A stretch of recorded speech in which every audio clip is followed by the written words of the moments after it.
Video like जरूर कर लीजिए और ऐसे वीडियो लगातार फ्री में पाने के लिए चैनल को तुरंत सब्सक्राइब कर लीजिए और बेल आइकन को जरूर टैप कर लीजिए ताकि आगे भी सारे वीडियो आपको मिलते रहे। यूट्यूब में फॉलो करते हैं तो प्लीज ये वाला फ्री टेलीग्राम चैनल जरूर ज्वाइन कर लीजिएगा। सारे नोटिफिकेशन सारे अपडेट यहीं पे आते हैं, ध्यान रखिए। स्वागत है आपका यूपीपीएससी बेस्ड ऑनलाइन कोचिंग के इस यूट्यूब चैनल पर। आज की इस वीडियो में हम लोग अशोक के लघु शिलालेख के बारे में देखेंगे। देखिए, इससे पहले की वीडियोस में हम लोगों ने अशोक के शिलालेख में बृहद शिलालेख की चर्चा कर रखी है। अगर आपने पिछला क्लास नहीं देखा है तो आप प्लेलिस्ट में जाकर जरूर देखिएगा। यह सीरीज सभी प्रकार के प्रतियोगी परीक्षाओं के लिए समान रूप से उपयोगी है। तो चलिए फिर बढ़ते हैं आज के इस इंटरेस्टिंग क्लास की ओर। इससे पहले एक जरूरी सूचना है साथियों कि अगर आप यूपीपीएससी 2025 की कंप्लीट और सिलेक्शन वाली प्रिपरेशन करना चाहते हैं तो आप स्टडी फॉर सिविल सर्विसेज के पेड कोर्सेज को फॉलो कर सकते हैं, जिसके लिए नीचे स्क्रीन पर दिख रहे किसी भी नंबर पर आप कॉल या व्हाट्सएप कर कोर्स की जानकारी प्राप्त कर सकते हैं। दोस्तों, इससे पहले की क्लास में हम लोगों ने जिन फैक्ट्स को पढ़ा है उसको थोड़ा सा रिवाइज कर लेते हैं। देखिए, अगर अशोक के बृहद शिलालेख की बात करें तो लेखों की संख्या 14 आपने देखा था और ये कुल 8 स्थानों से प्राप्त किए गए थे। 8 स्थानों से प्राप्त किए गए और अभी भी ये खोज जारी है। खोज जारी का तात्पर्य है कि अगर भविष्य में और भी मिलेंगे तो और भी हो सकते हैं। देखिए, 8 स्थानों से जो प्राप्त हुए इसमें अगर देखेंगे तो जैसे सबसे पहले पाकिस्तान में 2 है। पाकिस्तान की बात करेंगे जैसे शहबाज गढ़ी, है ना, शहबाज गढ़ी और इसके बाद मानसेहरा। ये दोनों कहाँ से प्राप्त हुए? शहबाज गढ़ी और मानसेहरा ये पाकिस्तान से प्राप्त हुए। और पाकिस्तान से जो अभिलेख प्राप्त हुए उनमें जिस लिपि का प्रयोग किया गया वो खरोष्टी लिपि है। तो ये भी इंपॉर्टेंट है, ये याद रखिएगा क्योंकि कई बार प्रश्न पूछा जा सकता है। पाकिस्तान से जो मिले उसकी लिपि है खरोष्टी, या फिर सीधा सीधा ऐसा प्रश्न बन जाता है कि पश्चिमोत्तर प्रांत से जो बृहद शिलालेख मिले उनकी लिपि क्या है? खरोष्टी लिपि। इसके अतिरिक्त जो अन्य 6 थे, जैसे आपने देखा था गिरनार, है ना, गिरनार कहाँ पर है? ये गिरनार गुजरात से प्राप्त हुए। गिरनार के बाद कालसी शिलालेख जो मिला था ये उत्तराखंड से प्राप्त हुआ था। कालसी के बाद आपने ये देखा था सोपारा कहाँ से मिला है? सोपारा महाराष्ट्र से प्राप्त हुए सोपारा अभिलेख। इसके अतिरिक्त आपने एक और देखा था एर्रगुडी काफी इंपॉर्टेंट है, कई बार पेपर में आया हुआ है। एर्रगुडी अभिलेख जो मिला है ये कुर्नूल आंध्रा से प्राप्त हुआ। आंध्रा मतलब जो आंध्र प्रदेश है। ये जो 4 है ना, इनमें जिस लिपि का प्रयोग किया गया लिपि है ब्राह्मी लिपि। तो ये 4 हो गए। इसके बाद 2 और हम लोगों ने देखा था, एक था जौगढ़ और एक था धौली। देखिए, जौगढ़ और धौली ये दोनों जो लेख प्राप्त हुए ये दोनों उड़ीसा से प्राप्त हुए। इसको 3 ग्रुप में क्यों बांटा गया था? देखिए, शहबाज गढ़ी और मानसेहरा इसकी जो लिपि है खरोष्टी लिपि है। गिरनार, कालसी, सोपारा, एर्रगुडी इन सब की लिपि ब्राह्मी है। जौगढ़ और धौली इनकी भी लिपि ब्राह्मी है, लेकिन अंतर पता है क्या? ये जो 6 अभिलेख है ना, इनमें कुल 14 लेख है, 1 से लेके 14 तक, जिसमें हम लोगों ने देखा था, जैसे पहला जो था उसमें बताया गया था कि पशुवध नहीं होगा, जीव हत्या नहीं होगा। सिर्फ 3 प्रकार के जीव ऐसे होंगे, 2 मोर और 1 हिरन, जो रसोई में प्रयोग किए जाएंगे। दूसरे में पशु और मनुष्य दोनों के लिए चिकित्सा की व्यवस्था की गई थी।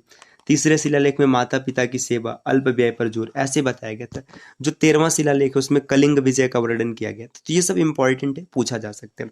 तो देखिए, जो लेख नंबर 11, 12 और 13 है ना, ये जौगढ़ और धौली के लेख में नहीं था। इसके स्थान पर 2 अन्य लेख था जिसमें जिक्र किया गया था कि समस्त प्रजा मेरी संतान है। तो ये सब हम लोगों ने पीछे की क्लास में पढ़ रखा है। अच्छा, अशोक के जो शिलालेख है इसको पढ़ने में सबसे पहले सफलता किसको मिला था? तो जेम्स प्रिंसेप को मिला था। जेम्स प्रिंसेप, ये भी पॉइंट इंपॉर्टेंट है, बन सकते हैं। जेम्स प्रिंसेप ने सबसे पहले सफलता पाई थी।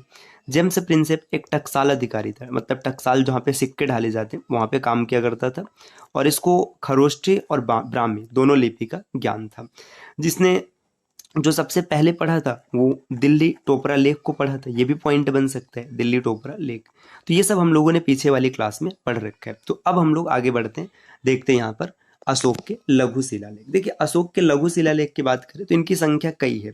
तो ऐसा नहीं कि अब आपको सब पढ़ना है, इसमें कुछ ज्यादा इंपॉर्टेंट है जो आपको अवश्य रूप से जानना चाहिए।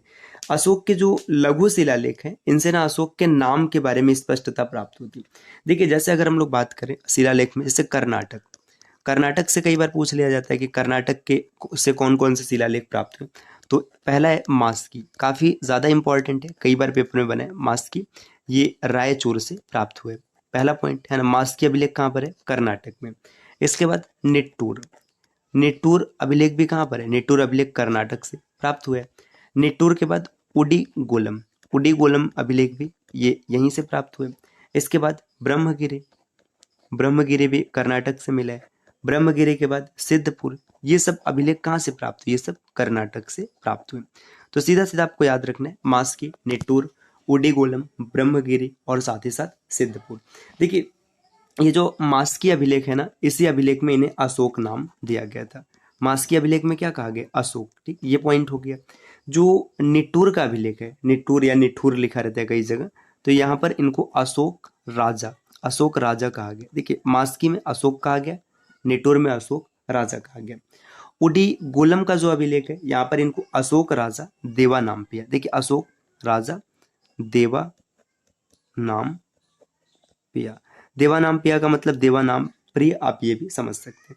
इसके अतिरिक्त अच्छा नाम की बात हो रहा है तो एक जो गुर्जरा अभिलेख है, गुर्जरा अभिलेख में देवा नाम पिया अशोक राजा कहा गया। तो ये सब पॉइंट सीधा सीधा बन सकते हैं। ठीक, अशोक मौर्य, जैसे अशोक मौर्य नाम है, ये याद रखना। रुद्रदामन अभिलेख, यहाँ से इन्हें अशोक मौर्य कहा गया था।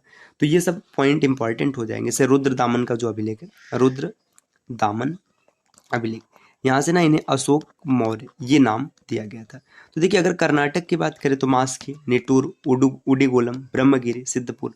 मास्की में इन्हें अशोक कहा गया, निट्टूर में अशोक राजा, उडीगोलम में अशोक राजा देवा नाम पिया, रुद्रदामन में अशोक मौर्य, ये सब संज्ञाएं दी गई है। तो ये हो गया। इसके बाद अगर यूपी की बात करें, अगर यूपी में देखेंगे तो यूपी का अहरौरा अभिलेख, यूपी में अहरौरा, ये पॉइंट सीधा सीधा पूछ लेता है कि ये किस जिले से प्राप्त हुआ है। तो यूपी का जो अहरौरा अभिलेख है ये मिर्जापुर, उत्तर प्रदेश का जिला है मिर्जापुर, यहाँ से प्राप्त हुआ है। ठीक, इसके बाद बिहार में, बिहार का जो सासाराम है, बिहार में सासाराम, सासाराम से मिला हुआ है। देखिए सासाराम अभिलेख जो है ये शाहबाद, शाहबाद से प्राप्त हुआ है। इसके बाद राजस्थान का बड़ा ही फेमस है, अब जानते भी होंगे, आपने नाम भी सुना होगा। राजस्थान की बात करें तो राजस्थान का जो भाब्रू अभिलेख है, भाब्रू अभिलेख या शिलालेख कह लीजिए, ये बैराट से प्राप्त हुआ है। भाब्रू का ये जो अभिलेख है काफ़ी इंपॉर्टेंट है। यहाँ पर अशोक को मगधाधिराज नाम दिया गया। तो जो भाब्रू का बैराट अभिलेख है इसमें मगधाधिराज मतलब मगध का राजा, ये नाम दिया गया था।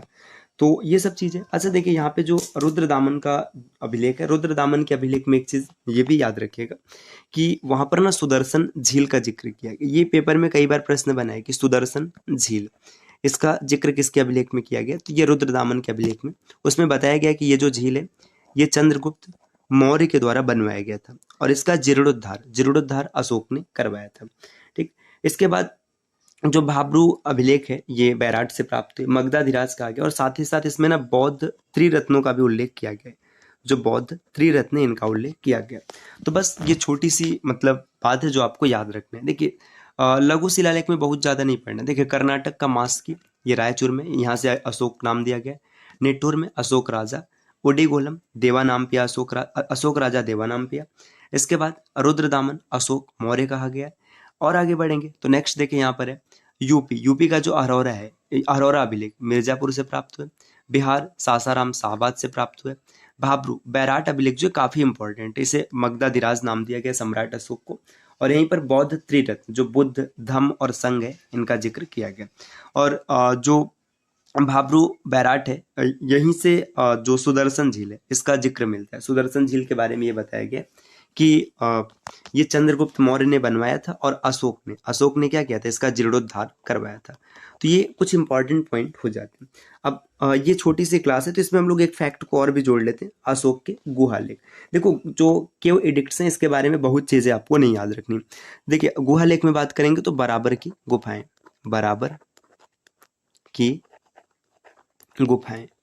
बराबर की गुफाएं जो हैं ये इनकी संख्या 4 है और ये उड़ीसा में। ठीक, और इनमें 3 लेख लिखे गए। देखिए ये है कहाँ पर? बराबर की गुफाएं, संख्या 4 है, स्थान कौन सा है? उड़ीसा। लेख इसमें कितने? तो लेख है 3। ठीक, लेख है 3। अब ये जो लेख है ना ये प्राकृत भाषा और ब्राह्मी लिपि, प्राकृत भाषा और ब्राह्मी लिपि, इस लिपि में लिखे गए हैं। और इन गुफाओं में अशोक को देवा नाम पियदासी ये नाम दिया गया और ये इन्होंने ही बनवाया था और बनवा करके आजीवकों को दान दे दिया। आजीवक ये भी पॉइंट इंपॉर्टेंट हो जाता है। किसको दान दिया गया? आजीविकों को दान दे दिया। तो बराबर की गुफाएं बस इतना याद रखिएगा 4 है। कहाँ पर है? उड़ीसा में। लेख कितने? 3 है। और भाषा कौन सा है? प्राकृत भाषा और ब्राह्मी लिपि। और ये बनवाने के बाद अशोक ने क्या किया? अशोक ने दान दे दिया। किसको? ये आजीविकों को दान दे दिया।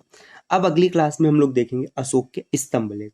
देखिए स्तंभ लेख में जो बृहद स्तंभ लेख है उनमें 6 स्तंभ है, 7 लेख है, तो एक एक करके विस्तार से चीजों को समझेंगे। तो उम्मीद है कि ये क्लास आपको पसंद आई होगी। इस प्रकार के वीडियोस लगातार देखने के लिए आप चैनल को सब्सक्राइब कर सकते हैं। और दोस्तों अगर आप यूपी पीसीएस या फिर आरओई एग्जाम की कंप्लीट और सिलेक्शन वाली प्रिपरेशन करना चाहते हैं तो आप स्टडी फॉर सिविल सर्विसेज के पेड कोर्सेज को फॉलो कर सकते हैं, जहां पर आप कंप्लीट सिलेक्शन मटेरियल प्राप्त कर सकते हैं, जिसके लिए आप नीचे स्क्रीन पर दिख रहे किसी भी नंबर पर कॉल या व्हाट्सएप कर कोर्स की अतिरिक्त जानकारी प्राप्त कर सकते हैं। मिलते हैं आपसे अगले वीडियो में कुछ नए और इंटरेस्टिंग इन्फॉर्मेशन के साथ। तब तक के लिए नमस्कार।